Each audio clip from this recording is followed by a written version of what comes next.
Hey everyone, it's Bennett, your fantasy football commissioner, here with the Week 3 and Week 4 ForrestLand MishMash Fantasy Football Weekly Recap. So I have two really lame excuses for not doing the recap earlier. For Week 3, I just was really busy and was out late at night. Again, lame excuse, but that's what it is. And then this week, I actually was going to do it Tuesday night. I swear to God. But I guess when I upgraded to this new operating system, the way to preview the video, this little preview window of me in the corner, it went missing from the Messages app. So I used to be able to just put in the screen in the corner just to preview, and that way you get to see my pretty face. So I spent a half hour Tuesday night trying to figure it out. And of course, eventually Googled it and figured out that they must have removed that feature because it's still on my other computer that hasn't been updated. So whatever, that's why it's late this week. So let's go back to 2 weeks ago just because it was a really exciting week. As you can see here, we had third and Oolong, just barely losing to Cartel, two highest scoring teams of the week. We had that week 1 where the two highest scoring teams played each other. This was interesting as I believe it was Sunday night. It came down to a missed Dan Bailey field goal against Chicago, which was a medium-long field goal, I believe. That, at the time, third and Oolong was down by about 6 or 7. They ended up getting, where was it? They got something from someone else late in the game. Ezekiel Elliott maybe got 20 yards or something. So it turned out that later on that missed field goal by Dan Bailey was the difference because it ended up being a 2-point game. So tough luck loser for third and Oolong. They get tons of points. Marvin Jones just had a nasty day. I think he was like the third receiver on the Bengals. And look at these 2 weeks in a row. 8 catches for 118, and then the week we're talking about 6 for 205. 2 touchdowns, just a nasty day.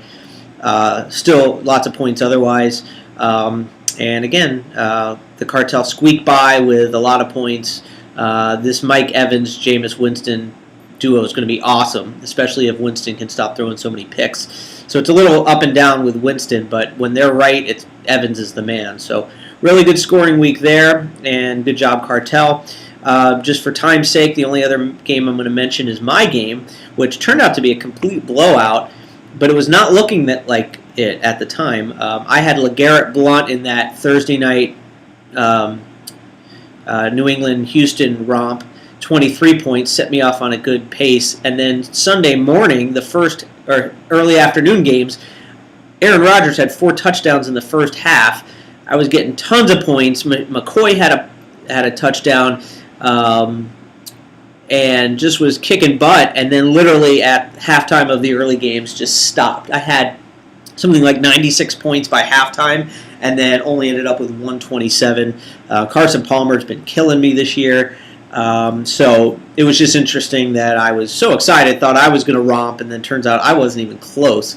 Monday night's game didn't even matter. So Graceland gets the win, and the Aussies lost their second game of the year. Let's skip ahead to Week 4, the most recent week, which was also had some good games. The injury risk, I have to point out, the newcomer James Leftbind's team is kicking butt here, 3-1. Obviously, 94 points between Matt Ryan and Julio Jones. Just awesome. I mean, 300 and 500 yards, 800 yards between 2 players. Of course, Le'Veon Bell's back. He did pretty good. Some other decent points, but mostly it was those 2 guys carrying the day for injury risk. They go to 3-1.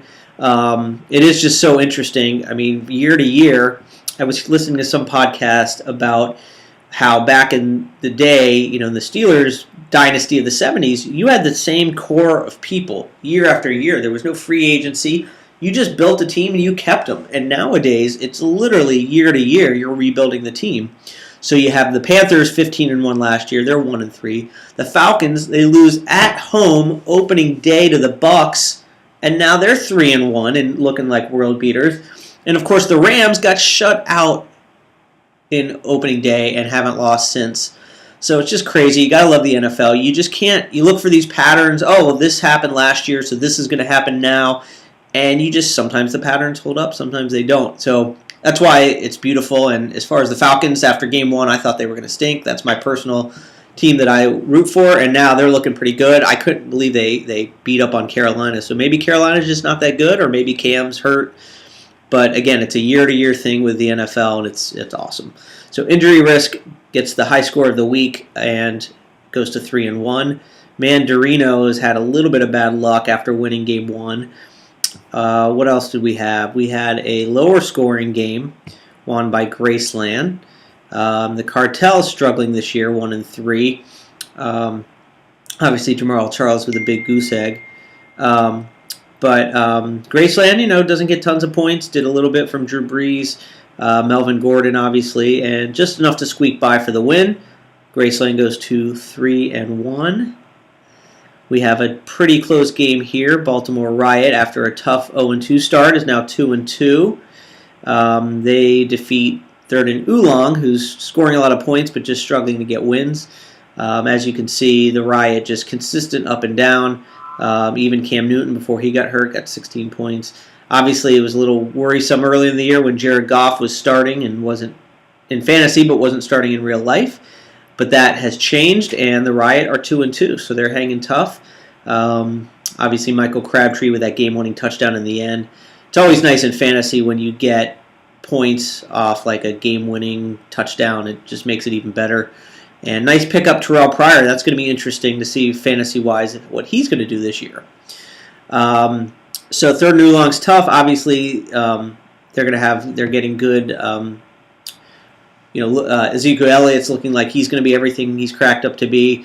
I will say I was going between Ezekiel Elliott and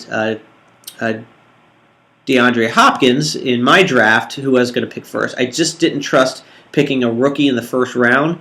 But with DeAndre Hopkins only getting 1 point the other day, or 1 catch for like 9 yards or something, it's looking like Ezekiel Elliott was, in fact, the right pick there. So good job, Third and Oolong. Tough break with Elliott, with scoring a lot of points and not getting the win. But they're 2-2, as is the Riot. We also have the last game to talk about. Oh, I haven't talked about my game yet. Travelers just steady as they go, scoring lots of points.